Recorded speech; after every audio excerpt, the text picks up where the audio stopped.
Hello everyone! Good afternoon. Ayan, here I am again. Yung lingkod, yung bilog na bilog, nag-iisang step vlog. Okay, for today's video, what we're gonna do guys ay, syempre, ipakita ko lang, di ba? Ipang rampa ko lang yung aking binake. New flavor guys.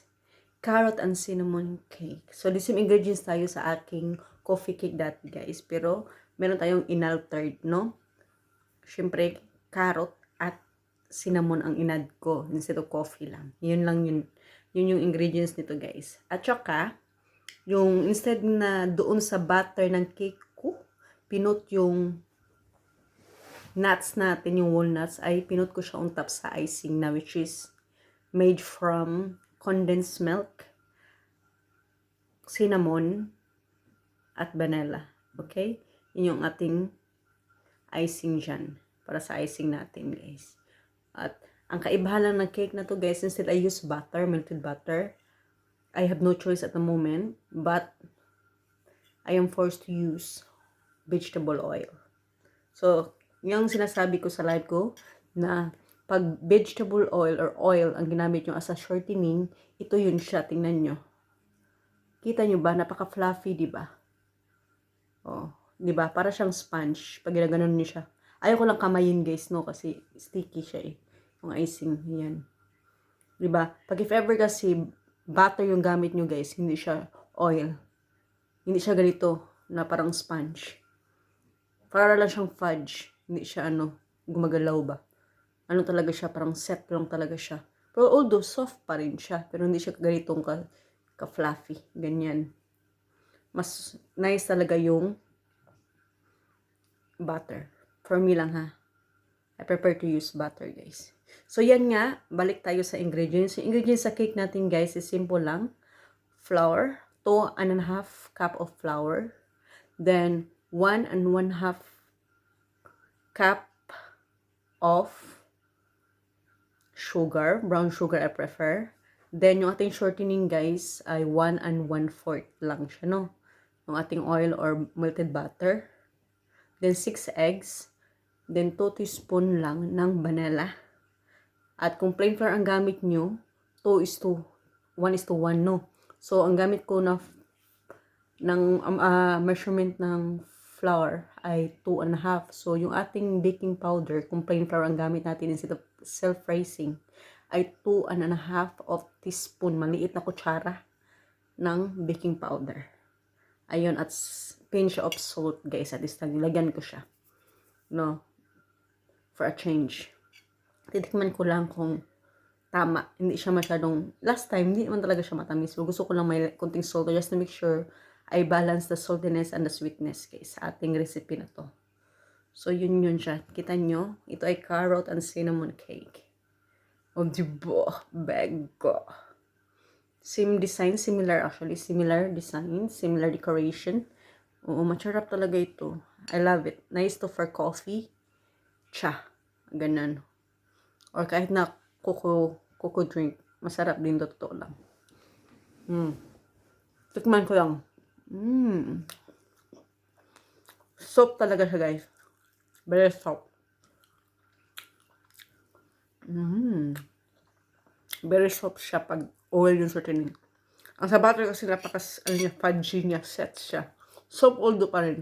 Hindi ganito na parang sponge siya. Kaya ini parang chiffon siya ba?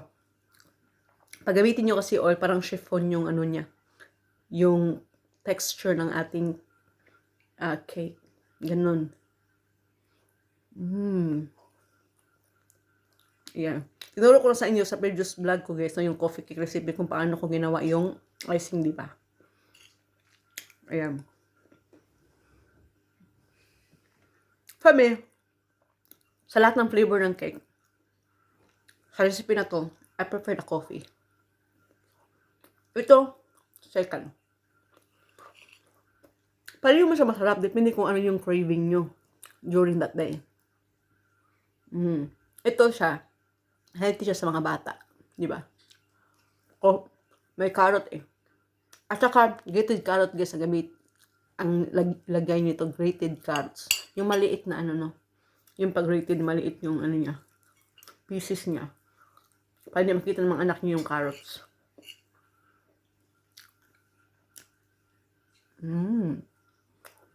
Masarap talaga siya. Nice for coffee. Partner this cake, or mash this cake sa coffee dish. Ang sarap niya. Meron pa siyang walnuts, di ba? Di ba? Pag kumakain kayo, kailangan with expression din na feel nyo talaga ba? Taga-subo. Sulit. Pikit pa yan. Beautiful eyes. Twinkle eyes. Diba? Yan. Ganun yan.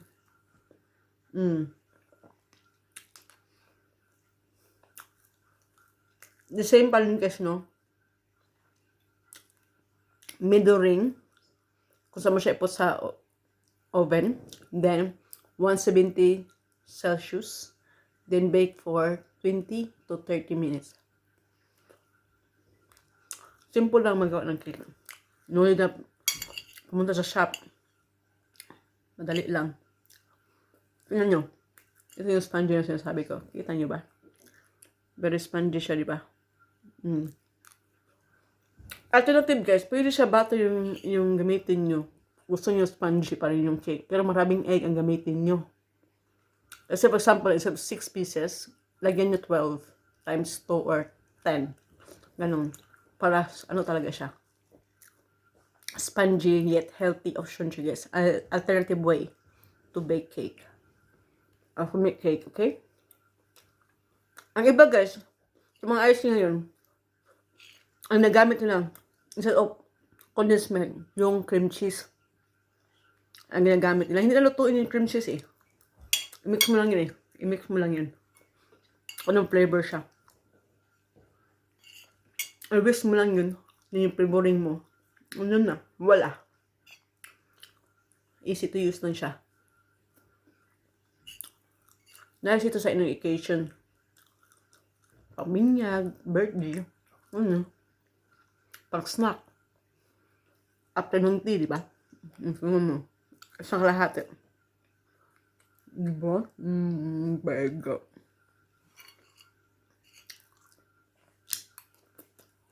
Yun guys.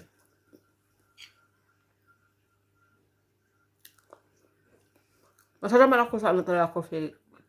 Kasi fresh man, refrigerated ko siya.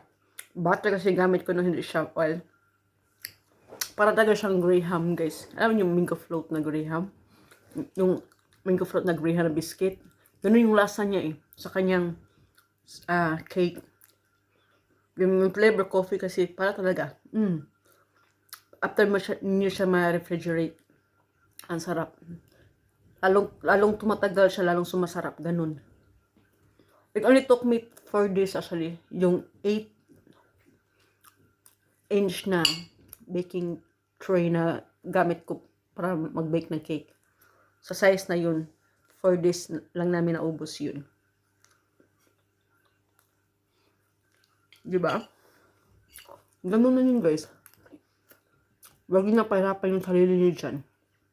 Anyway, just like as usual, the normal, tupa ko ay magtira ako ng konti kasi hindi naman tayo hampas lupa. So this is yung lingkod, the queen of mukbang ngera, Step Brad, ang nagasabing, bon appetit, enjoy. Mwah!